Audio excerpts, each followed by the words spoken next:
You are listening to Dog Decks Radio, the nation's animal station. I zoomed over to Australia to catch up with Shirley Lack from the Wombat Protection Society to talk about this unique marsupial, the bulldozers of the bush.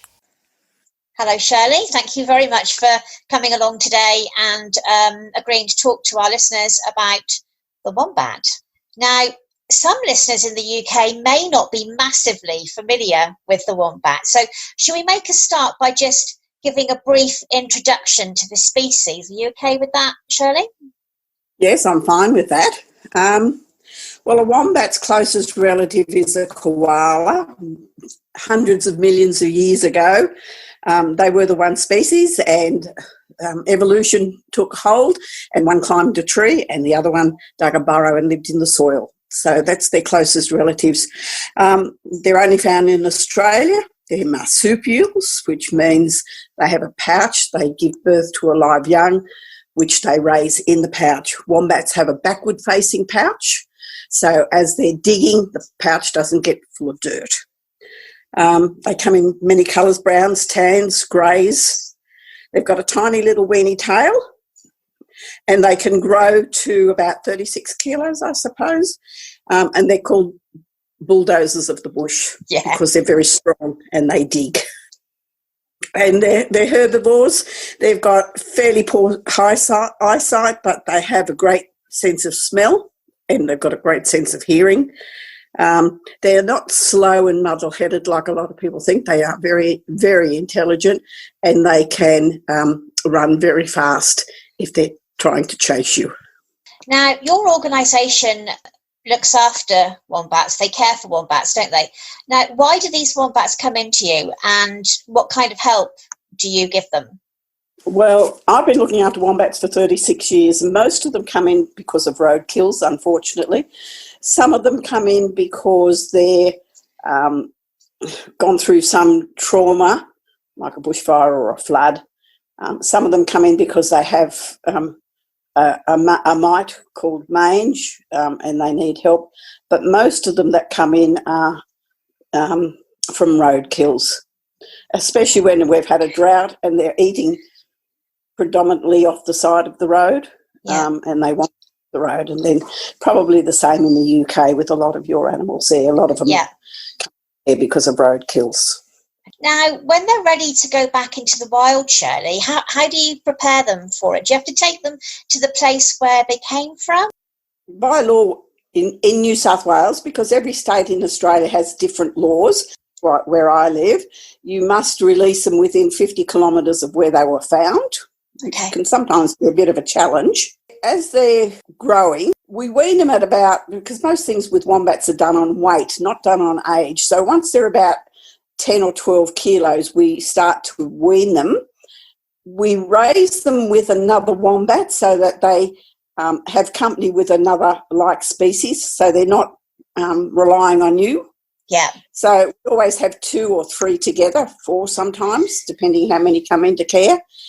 And once we wean them, they tend to go, the wild comes back to them. Yeah. So we keep them, we don't release them back into the wild until they're over about 25 kilos, which is quite large. So it takes about 2 years to raise a wombat. And then when we release it, we take it to a property who has a soft release compound. It goes into that compound for a few weeks until it gets used to the noises and the grasses in that area. And then the people on that property open the gate and let the wombat come and go as they like. Okay, so do you get a lot of young wombat then? A lot of pouched wombat? Most of the wombats I get in are babies, yes. Yeah. I've got 2 at the moment. I've got 10 at the moment. 2 of them are babies in here, and the other 8 are out in compounds on the property. Okay, so you have to bottle feed them, Shirley, yeah? Yes, we have to bottle feed them, yes. I've got one little boy in at the moment who's only 160 grams, so he gets fed every 3 hours. Wow, and do you give them formula? Yes, there's a special formula for them. There's a couple of different formulas on the market, but and everybody has the one that they prefer. And and that's what we feed. Yeah, the worst thing that can happen is if a member of the public who hasn't been trained in looking after wombats gets a baby in and raises it, they raise it like a family dog, and then that animal is imprinted with human qualities, and they are very hard then to release. You can't really release them until you've changed their attitude.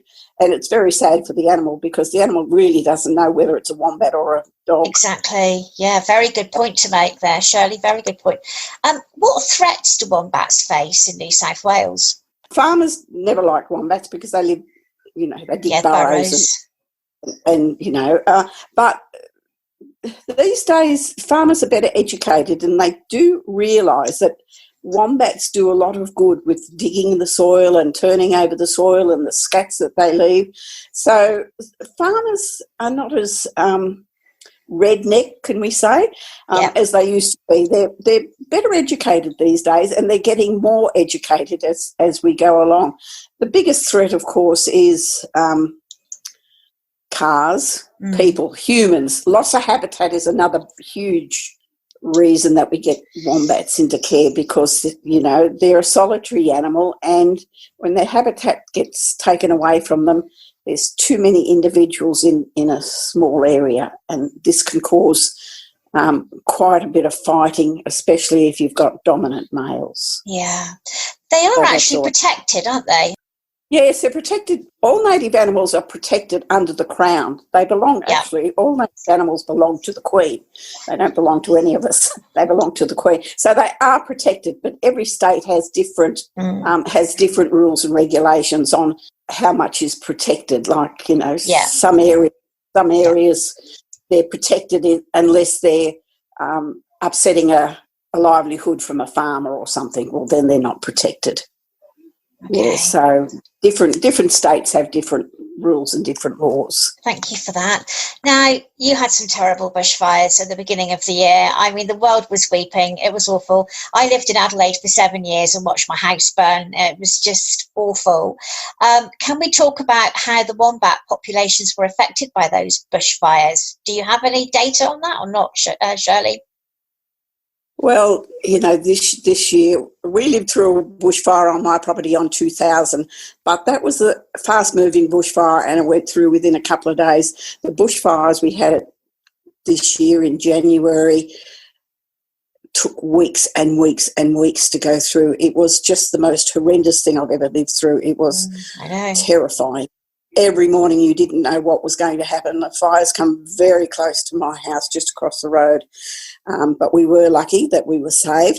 Now, strangely, wombats, you would think they would be affected by bushfires, but they're not as affected as other animals like possums and koalas and birds are greatly affected, where wombats live in burrows. So unless the smoke gets in, and most of it doesn't because they're pretty well built burrows, and lots of other animals hide in the burrow with the wombat during bushfire, but it's after the bushfire this time that we had the problems because we had huge floods. And because there's no canopy left on the trees, everything was burnt, the water just poured into the burrow. So it was really more the floods than the bushfires that left the wombats in so much trouble this year. We had a lot of orphan wombats where their mothers had been drowned. And, wombats tend to build on the sides of rivers and creeks. And, of course, in the drought, the level of the river or the creek drops. So the burrows get further and further down. Well, then when you've got a lot of rain, it comes up very quickly within a few hours and just floods the whole burrow out. So we had a lot of animals in. I mean, we had a few in with the bushfires, but we had a lot more in with the floods after the bushfires, and that was pretty hard to handle. I mean, when the phone rings, sometimes you think, "Oh, I can't answer that because I know it's going to be another wombat that's looking for." Thank you so much for looking after them, though. My goodness, where would they be without organisations like yours? Exactly. You do a great job. We all pull together as much as we can. I mean, you have to, if you've got a love for these animals, which Wombat Protection Society members have got a great love for wombats. You just do what you have to do. Brilliant group of people. Fantastic. Just wonderful.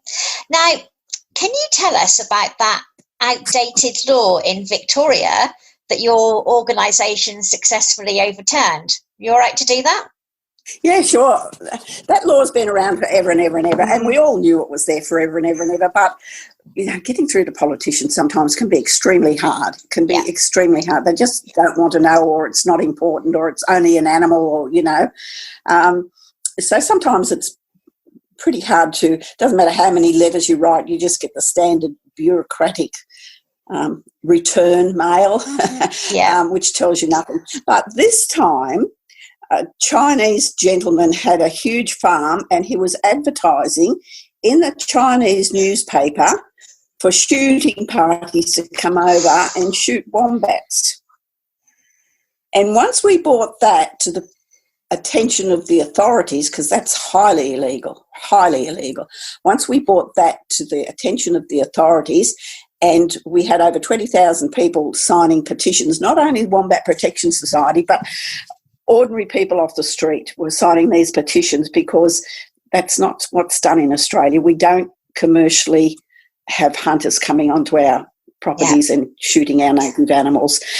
Once that was put to politicians, the laws got changed.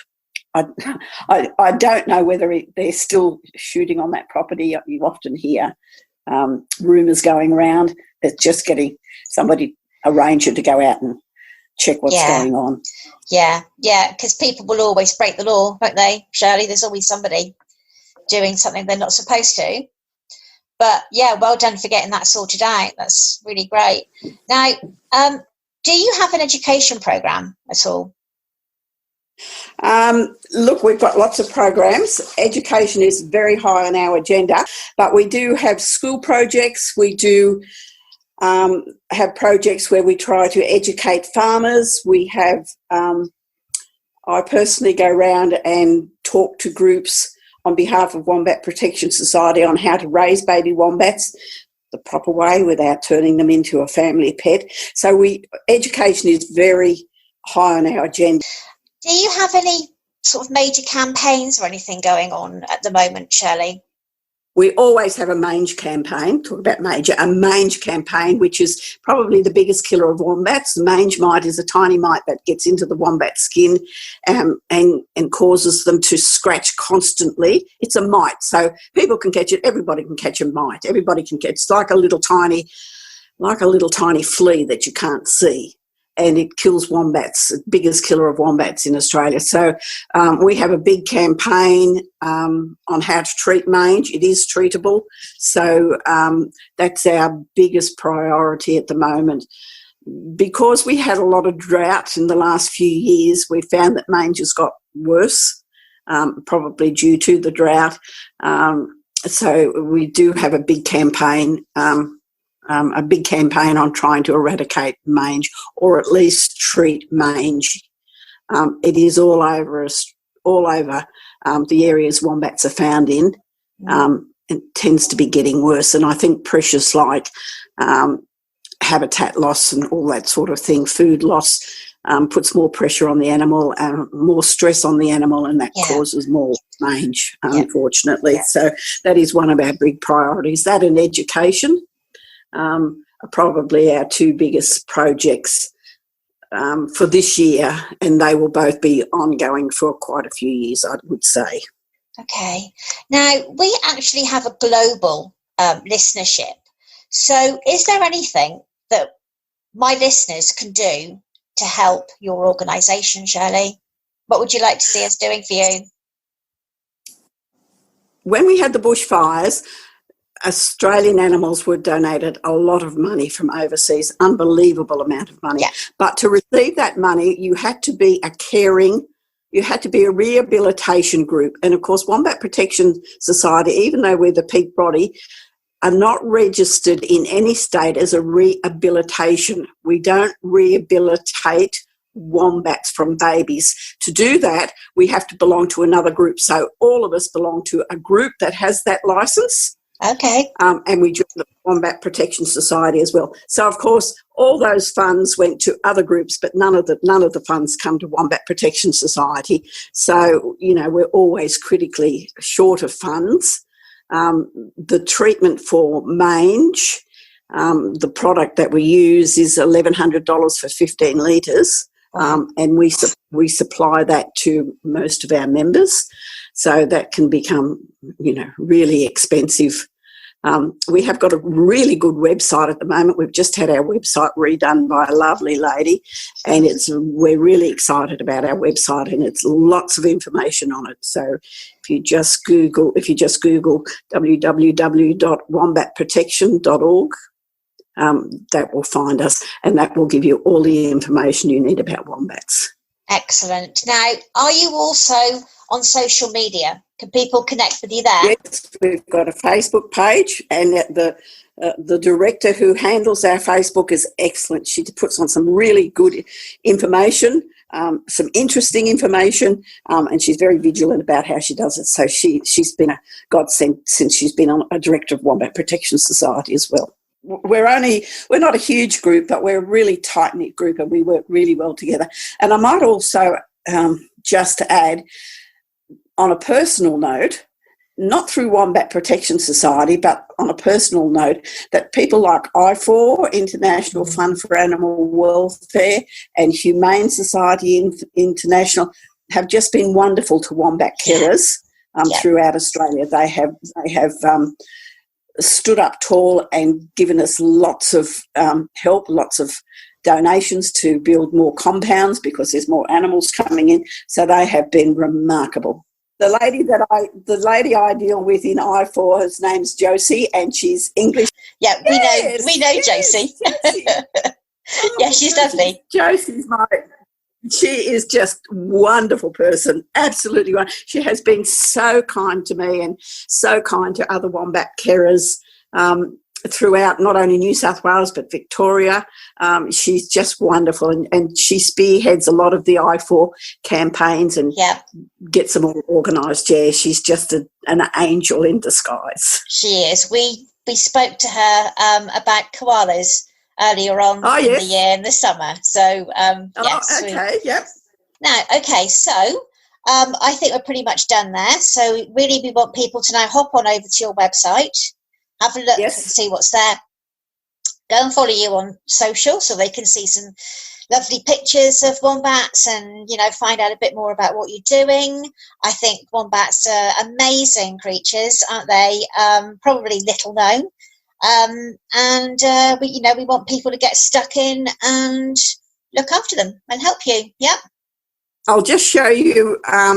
I'll show you if I can. My latest little boy that's just come into care. Oh, please do. Yes, that would be lovely. I could maybe get a still to show people.